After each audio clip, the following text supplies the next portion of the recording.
Hi, in this video we are going to learn how we can install Python on Windows machine, but same steps can be followed for other operating systems such as Mac OS and Linux. So there are two ways that through which we can install Python on our machine. First one is to download Python from python.org, but alternative way that is also being accepted everywhere in this industry is to use Anaconda, which comes with by default interpreters that they provide. First of all, let's install Python through python.org. You have to write download Python, and the first URL that I'm getting, just open this, and here you can see that it is providing the current version, which is Python 3.8.5. But as we know, there are two versions of Python, which is Python 2 and Python 3. So but Python 3 is the latest one, and this comes with advanced features as well. So I would recommend to use Python 3, and the latest version is Python 3.8.5. Just download this, and it is downloaded, and just run this.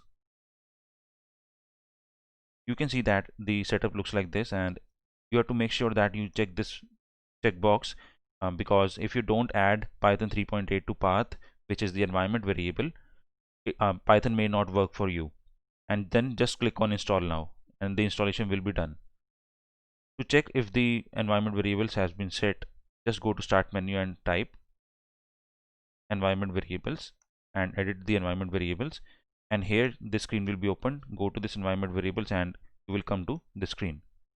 Now the next step is to check if the path is set. Just go to this path and see that Python 3.7 version is updated, as I'm using Python 3.7 on my current machine. Just close this out. Again, the Python setup is done. You can just run cmd, and once it is opened, you can search for the Python version that you are using, Python version, and currently I'm using Python 3.7.7. and if you want to open the Python interpreter, just type Python and the interpreter is opened. You can just try some code, a is equal to 10 and print a. So print a is done, and we can see the value. To exit it out from the interpreter, just type exit and the circular brackets and press enter. Alternatively, there is a shortcut that you can use, Control D. I'm using Control D now. You can see that it has closed the interpreter and came back to the command prompt. Now we can close this out, and the second step that we can take is you have to download it from um, Anaconda. The second alternative is, for this you have to just type on Google and download Anaconda, and you will get this URL, the Visual Edition. Just go to this URL, and if you scroll down, it's almost at the end of this page. You can see there are different installers that are available for Anaconda.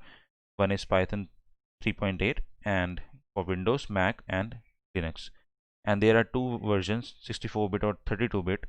You can just check it with which version of Windows you are using, either 64-bit or 32.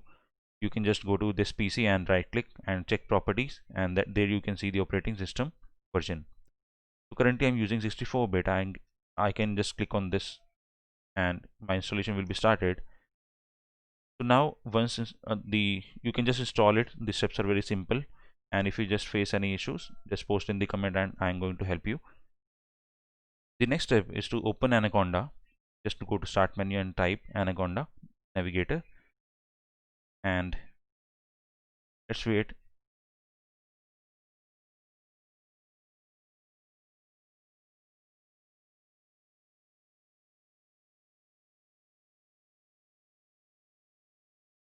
Anaconda is open now, and we can see that there are different tools that comes by default with Anaconda, such as Jupyter Lab, Notebook, Spider, Qt Console, RStudio, etc. And the interpreter that we can use for Python is Jupyter Lab, Notebook, Spider, or Visual Studio Code. These four IDEs, basically these are IDEs which are known as interactive development environment. So these are the better tools on which you can write Python code rather than writing it on command prompt, which is just black screen. This comes with handy functionality such as viewing the variables and few other things and debugging the code, etc. So you can use either of them, but to just start with it, you can go for Jupyter Notebook or maybe Spider. So that is fine. But later on, if you work on like practically development, you can use Visual Studio Code. So this is the second option that you can use for installing Python. Then you can just go to your browser again, and there is a third version. There is a third type, which is like you can also install some other IDEs from the internet, such as PyCharm or Visual Studio Code that I have already shown. So the third tool that is widely used in this market is PyCharm. So you can just search on Google PyCharm. Just write download PyCharm and go to this URL. It comes from JetBrains, and just click on this community edition download, and your downloading will be started. This is again very easy to install, but again, if you face any issues, just post in the comments. I will be happy to answer you. So that's all for this video. Hope you like this video, and please subscribe my channel for more exciting videos.